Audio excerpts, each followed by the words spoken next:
My camera looks really fuzzy. It looks like I'm in the web planet right now, which is quite apt for this video, actually. So let's recreate the ending of the web planet. My ship.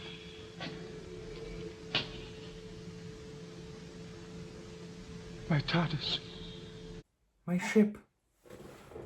My TARDIS. I'm such a tosser.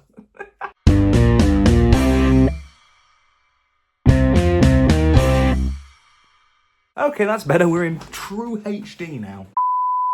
So despite my enthusiasm for Doctor Who being pretty much zilch at the moment, I can now, as of April 2026, tick off a bit of a milestone in my Doctor Who fandom. I've been a fan during the time of a missing episode recovery. Obviously, as many of you know, many of the episodes from Doctor Who from the 1960s with William Hartnell's first Doctor and Patrick Troughton's second are no longer exist in the BBC archives due to poor storage and just routine back in the day of not archiving previous shows. And over the years, many episodes have cropped up here and there, whether it's individual orphan episodes or full stories and whatnot. But as time goes on, obviously the actual film cans, you know, with age, they're going to deteriorate, and the chances of finding more over the years becomes less and less likely. And until a few weeks ago, the last time there was any missing episode recovery was 2013 with The Enemy of the World, Web of Fear. But fear not, as recently, thanks to the amazing charity Film is Fabulous, who I think investigate like private collections and will make contacts with those guys, they've recovered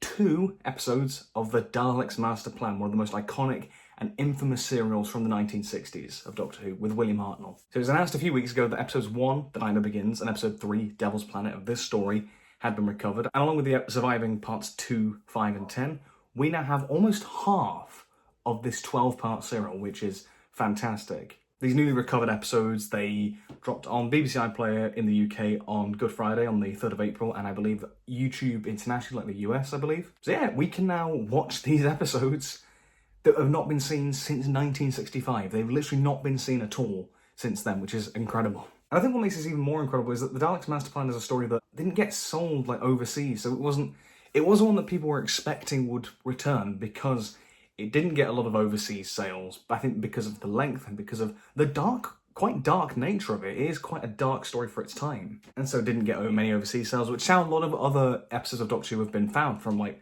other TV stations across the globe. So it is a genuine surprise when these 2 episodes came out. Like, these are not episodes that we would have thought would have been found, but they're also part of a story that is one of the most beloved and one of the most hyped in terms of ones that people want to get recovered, you know.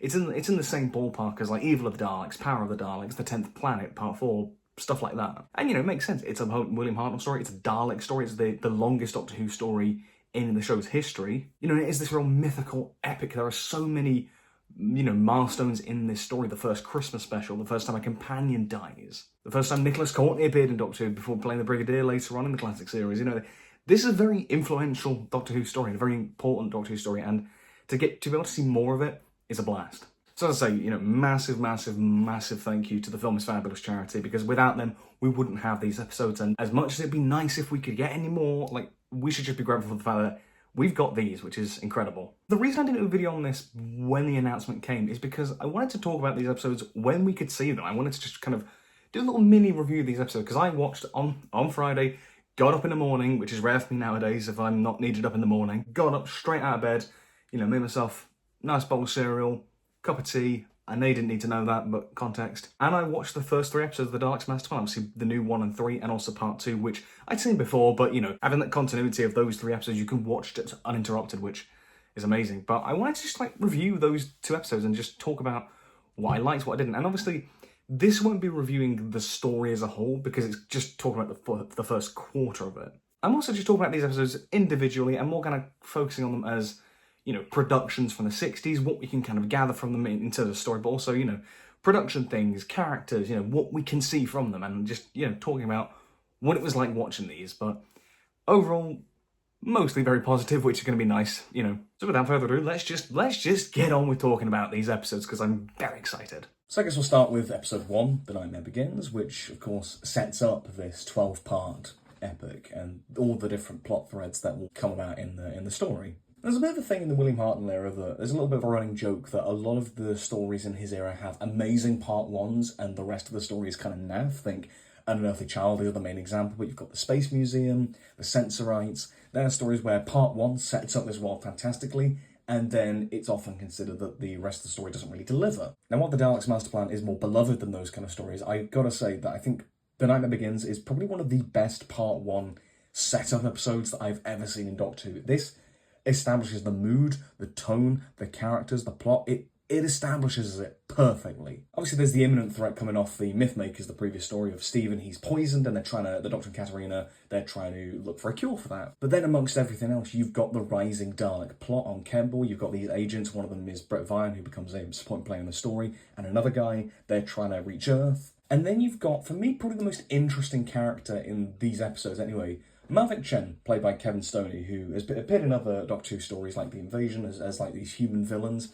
And he is such an interesting character to me. And the way that he's presented in part one is fascinating because we're in like the year 4000 and people on Earth seem to know him. You know, there's this like TV interview where he's being interviewed and, you know, the people of Earth, they know him. They can recite his speeches. He's almost like this politician celebrity. And then when the twist at the end where he is revealed he's in league with the Daleks, he's basically selling out his own people to work with the Daleks in this grand master plan. I think there's something very timely, very biting in terms of the commentary of that, about, you know, politicians siding and making deals behind people's backs. I think there's just something really interesting, and the way it's presented, I love that, and it makes it so vivid and so immersive, even though it is in the space year of 4000. I think having those two characters on Earth, you know, those two like just ordinary people, they're like talking about this stuff to each other, it makes it just feel real and grounded in human emotional responses, and it's fantastic setup and writing. But as well with this episode, the actual production and the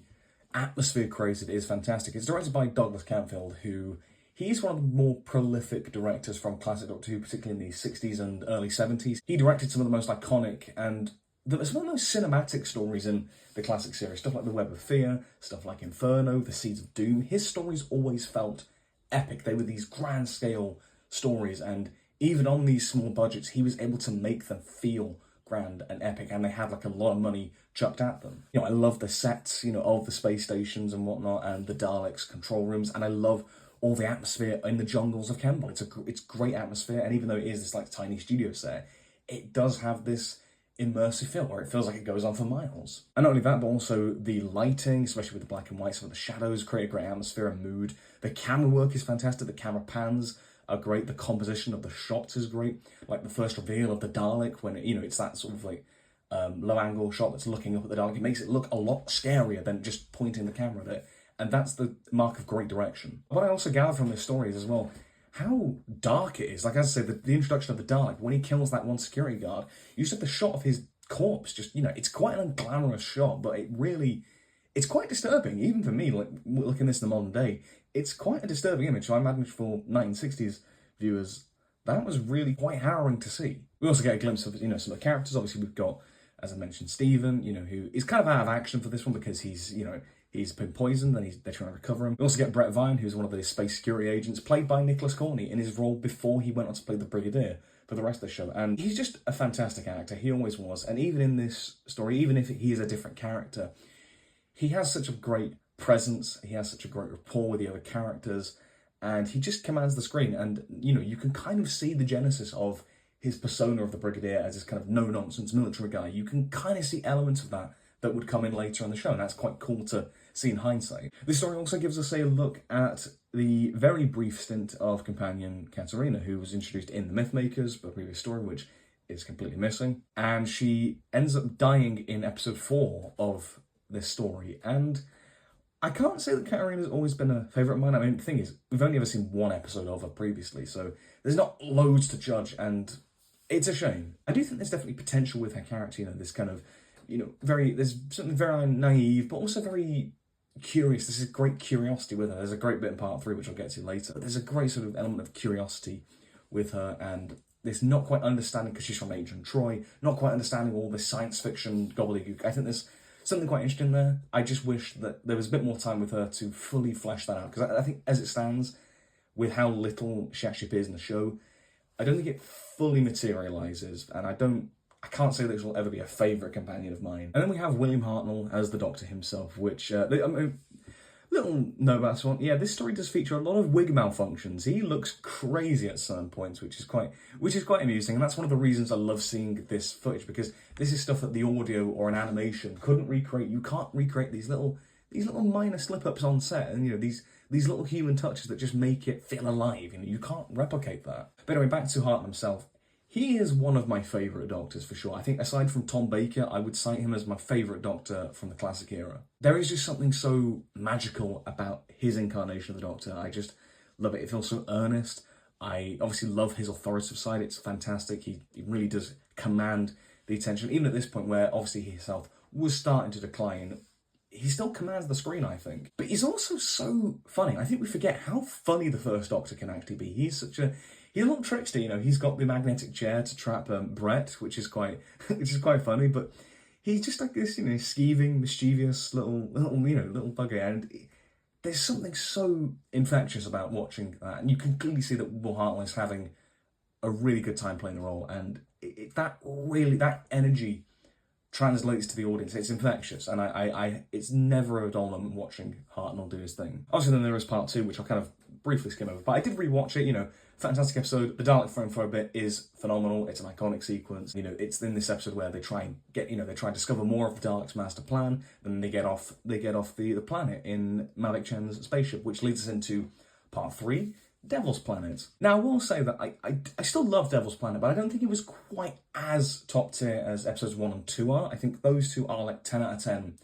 faultless episodes. I think they are phenomenal. I think Devil's Planet clearly is like slowing the pace down, which is fair. It's nice to slow the pace down, and you get some really great character moments in the story, particularly with Katarina. There's that great bit where she's looking out at the stars. Some great interactions between Hartnell, between Stephen, and between Brett. Sort of confined in a spaceship, a bit more of a bottle episode, and it's nice character stuff. And in this episode, they land on this prison planet, and I think in theory, on paper, that is a cool concept for this story. I think especially compared to the high-tech, futuristic, cities and all these alien creatures, plotting with the Daleks and these sleek meeting rooms, and the very futuristic look of the first 2 episodes. Having that contrast of this prison planet of the people less fortunate in this world is kind of cool. I just think in execution, it kind of reminded me of the Savages, and it just aesthetically wasn't as cool. And I don't know, it kind of did throw me off a little bit. But yeah, I just don't think it was quite as interesting as what had come before.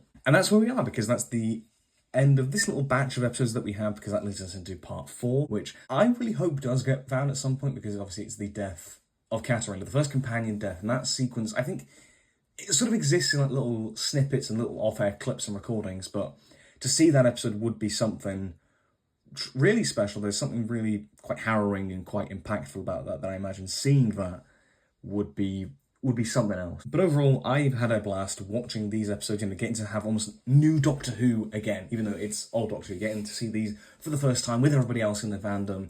And, obviously a massive, massive thank you and gratitude goes to Film Was Fabulous, who got these episodes back in the archive, and we are forever indebted to you guys. So thank you very much for that. Now I'll hand over the discussion to you guys in the comments. So what did you make of these episodes? How familiar were you with the Daleks' master plan as a story? Had you seen like telesnap reconstructions or the audio, all that sort of stuff? Or, were you like me, you'd only seen the surviving stuff that existed beforehand? What did you make of all this? And I want to know what everyone got out of these episodes, because it's such a great thing to have and such a great thing to experience, especially in this time of uncertainty with Doctor Who, where we don't know what the future of the show will look like. To have this just unambiguous, just good bit of news, it's been great, and I will hand the discussion over to you guys now. So be sure to like, subscribe, comment anything about the Daleks Master Plan in the comments below. Click on the notifications so you don't miss a thing, because we'll have hopefully some more content on the way soon. Fingers crossed. And until next time, you take care and have a great day. Goodbye.